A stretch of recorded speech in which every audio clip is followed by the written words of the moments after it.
morning. Namaskar. I'm Dr. Neha, Family Medicine Consultant, Sukapa Multi-Speciality Hospital. Today we are here to speak about adult vaccination. Vaccination per se, बोलने से what comes into the mind is it is for children. लोग ये सोचते हैं कि बड़ों में vaccination का क्या रोल है. बहुत सारे लोगों को इनफैक्ट स्पेशली इंडिया में इसके बारे में कुछ पता ही नहीं है, बहुत कम नॉलेज है. रीज़न इसका ये है कि एज हेल्थ केयर प्रोफेशनल्स हम लोग भी कई बार we lack on our part in distributing और giving information to the patients regarding the same. 2 number लोगों को लगता है वैक्सीनेशन, जैसा मैंने कहा, सिर्फ बच्चों के लिए है. 3 number people are a bit scared about the reactions related to vaccination. Again, it is because of lack of knowledge. So, importance of vaccination is more important in a country like India, where diseases and the burden on healthcare is a lot.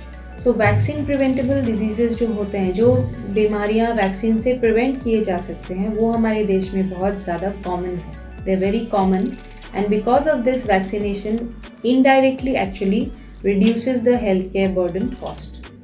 So why we are promoting this here today is because adults में and especially elderly में what happens is with age vaccination का effect कम जाता है, antibody production कम हो जाता है. There is something called immunosenescence. जितना वो वैक्सीनेशन मेमोरी सेल्स प्रोड्यूस करते हैं उतना नहीं कर पाते हैं एल्डरली पेशेंट्स में. प्लस हमारे यहाँ there is a huge number of patients with comorbidities like kidney disease patients, liver disease patients, there are transplant patients, we have HIV patients, pregnant mothers. They are not diseased of course, but I mean this is a high risk population, the immunocompromised population per se, who are in fact in more need of such a vaccination. So importance of vaccination cannot be further emphasized. What we need to do is on our part impart as much knowledge as possible. हमारे elderly patient में, adult population में vaccination का उतना ही role और importance है जितना आजकल बच्चों में है, क्योंकि ये जो बीमारियां हैं, जो वैक्सीन प्रिवेंटेबल डिजीज़ है, these are completely preventable.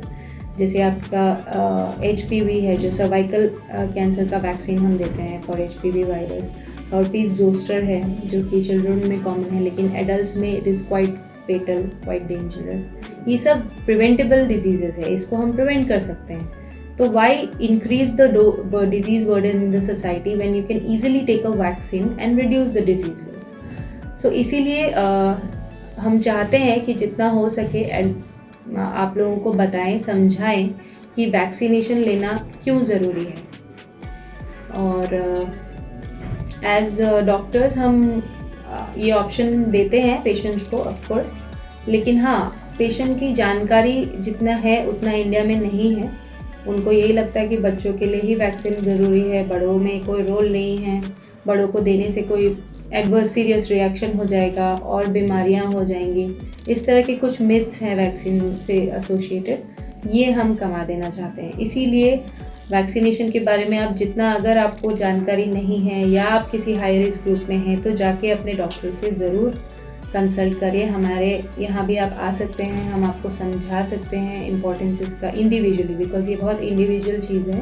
Her patient अलग होता है, हर पेशेंट का नीड अलग होता है. So that's it. Okay, thank you.